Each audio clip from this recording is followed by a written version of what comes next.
What's poppin', Low Gang? Welcome back to the channel. Welcome back to another banger poppin' video.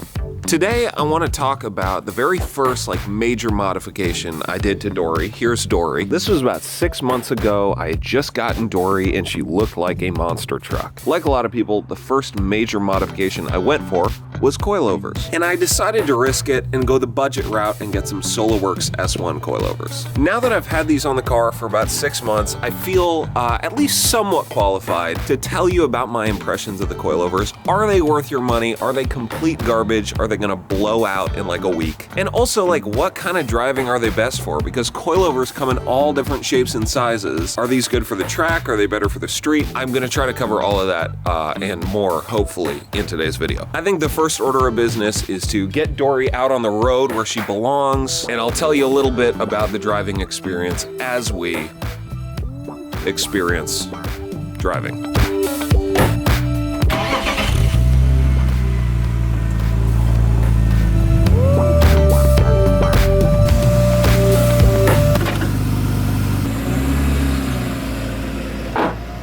All right, ride quality and general driving experience. We gotta get it out of the way. These are non-adjustable coilovers. They're obviously height adjustable, but the shocks themselves don't have any rebound adjustment or anything like that. So much like the struts and springs that come on your car from the factory, the springs and the dampening are matched up and there's not much you can do to change it. So it is important to note with Solo-werks S1 coilovers in general, and more specifically for the E36 ones, they are valved for street driving. And I gotta say, right off the bat, they do a great job of that. Again, I've been driving around on these coilovers for about 6 months. Did not expect them to last past 2 months, but I would say if you have a street car or if you are building a street car, these are an absolutely excellent option. Here in Seattle, we have pretty bumpy roads. There's a lot of construction going on, and this winter we had insane snow that Seattle is not used to. And so that left a bunch of potholes all over the city. And even so, these coilovers tend to handle those bumps pretty well. Everything is pretty composed. There's no bounciness. There's no real harshness. They are stiffer than stock, obviously, but I wouldn't even call the ride stiff. I would call it just kind of firm. If you've ever been in a newer Audi, now I'm not comparing the ride quality to a new Audi, but there's a certain kind of tautness, I guess, that is a confidence-inspiring feeling without it being harsh or rough, really. Now, obviously, if you hit huge potholes, you're gonna have problems, but that's more a product of the car being lower than the valving or the spring rate. Here's an example that I think illustrates maybe the ride quality. The first time I took my beautiful girlfriend out in the car after installing the coilovers, she said that comfort-wise, she could not feel a difference between the stock suspension, which is intended to be kind of sporty but err on the comfortable side, and the Solo-werks coilovers. She said that comfort-wise it was the same. She didn't feel like she was getting bounced around or anything like that. Now, as a driver, I definitely felt a difference. The whole car felt tighter, it handled better, and again, it does feel a little bit firmer to me in the driver's seat, but these are certainly not coilovers that are gonna rattle your teeth out.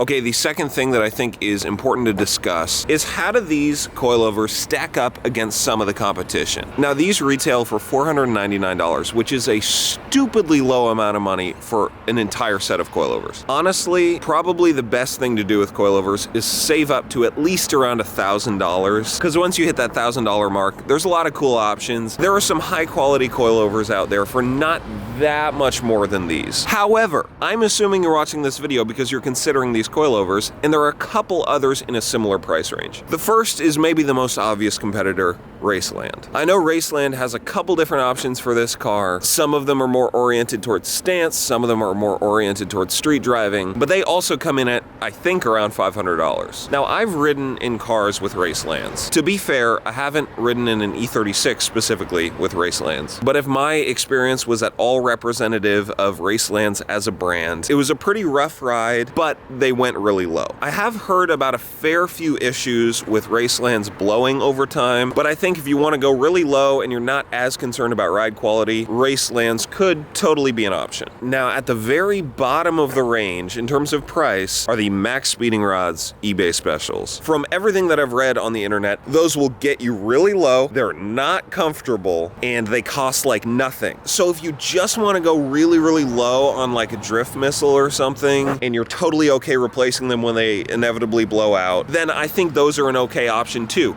I would say for a street-driven vehicle, like something that you want to get in and drive every day, like Dory, for example, I don't think they are the best option. But to be fair, I have no personal first-hand experience with those coilovers. I'm just trying to kind of consolidate the way too many hours that I spent researching like cheapo coilovers. So to summarize, Racelands, if you want to go low and you don't care about ride quality, I think they'd be fine. Max Speeding Rods, if you're really on a budget and you need adjustability and you don't care about ride quality and you don't care about replacing them like twice a year, then those are an option. And finally, Solo-werks, which are my vote, for a street-driven vehicle that you're not really going to be taking to the track, but you want some adjustability and you want to go a little bit lower, I think these are a great option. Now, on the topic of going low, I know this is going to be a question that some people will have. These coilovers do not go quite as low as some of the other options on the market. For what it's worth, this, and bear with me, this is the lowest you can possibly go in the back without taking out the spring perch. Now, these are the stock 15x7s, and you can see it's tucking about, I would say, an inch of tire on stock rolling diameter. When I bump it up to 17s pretty soon, the rim itself will come up to here, and you'll have about, I don't know, maybe an inch between the lip and the fender. Now, the adjustable spring perches, those are like thick boys. They add about that much. So if you wanted to go like full max low with these coilovers, for whatever reason, you could take that out and probably go fender to lip. You would just be losing the adjustment at that level, which seems pretty important if you're trying to dial in the stance. Now, this is where I'm at in the front with about 1.5 inches of thread left on the coilover. That means, hypothetically, we could go about 1.5 inches lower down here, giving us, I don't know, 2 to 3 inches of ground clearance. Now, if you have an E36, you know there's a lot of valuable stuff that even at this ride height is getting dangerously close to the ground. As you can tell, my car is really not that low at all, and the stock valving on these coilovers in particular lend themselves pretty well to this like moderately low but not really that low at all look. It drives perfectly in the city. I scrape on like,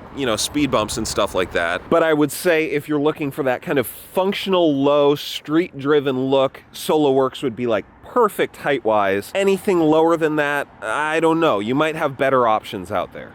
Now, before I give you my closing thoughts, I think it's worth saying I have nothing to do with Solo-werks. I purchased these full price. I don't know anyone at Solo-werks. Just when I was going to buy these coilovers, I was looking for more content on them, and there were very few kind of long-term reviews / impressions. And so I thought it would be helpful in case you're looking at these more affordable coilover options to have, kind of an unbiased kind of opinion on these coilovers.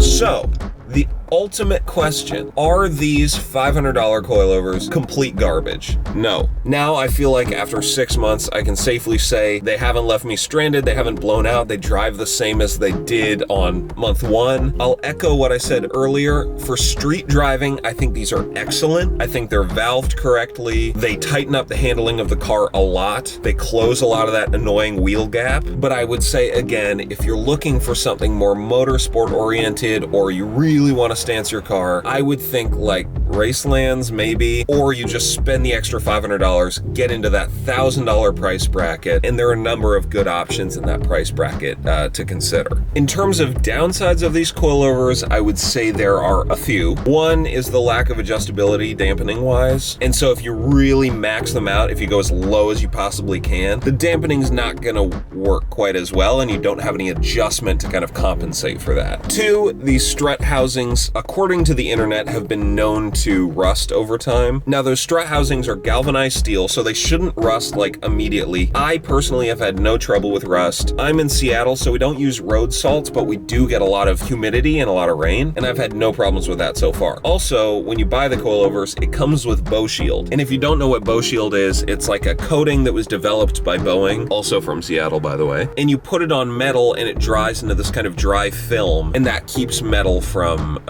what's it called? Not rusting, but corroding. Corroding, that's the word. So I basically covered this thing in Bow Shield. It comes with a little like dropper bottle. I basically covered all of the potential places that it might corrode, and I put a ton extra on the actual threaded part of the coilover, just because if I want to adjust them down the line, I don't want really corroded threads. But that has seemed to work excellently. I've had zero corrosion so far, so I think if you treat them with Bow Shield, that is included with the coilovers, that shouldn't be an issue. And also, if we're being honest, any other coilover at this price point, they're probably going to have the same type of problems, but won't include the Bow Shield to help you out. The third downside is that they don't go super low. I don't care. I love my car at this ride height. There's enough adjustment that I can go lower if I want to, but if you're really looking to, you know, live the static life and like absolutely stunt on everyone, they might not be the best ones for that, and I don't think the spring rates are stiff enough to really go like fender to lip or do anything crazy stance-wise. Okay, a few last-minute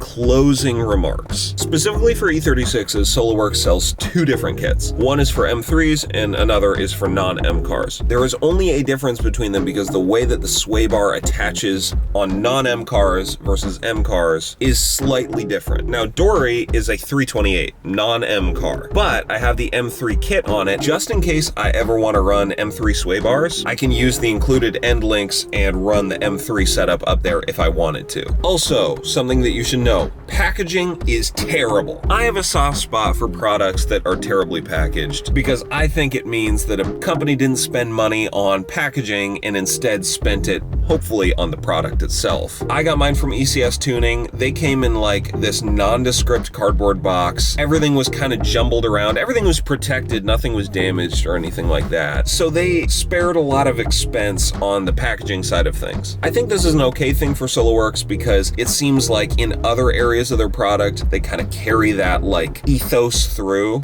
Ethos? Is that the word? They carry that philosophy, so to speak. It feels to me like they didn't try to pack in a bunch of features that we wouldn't use and instead spent their time and energy and money on valving these shocks correctly and getting the right spring rate set up for the car. And by the way, for what it's worth, Solo-werks supposedly does custom valving and spring rates for every chassis that they work on, which I think is far favorable to like Max Speeding Rods, who, as far as I can tell from my research, just uses kind of generic stiff spring rates and shocks, and then just kind of mounts them to a custom strut housing and sell them for $200 and call it a day.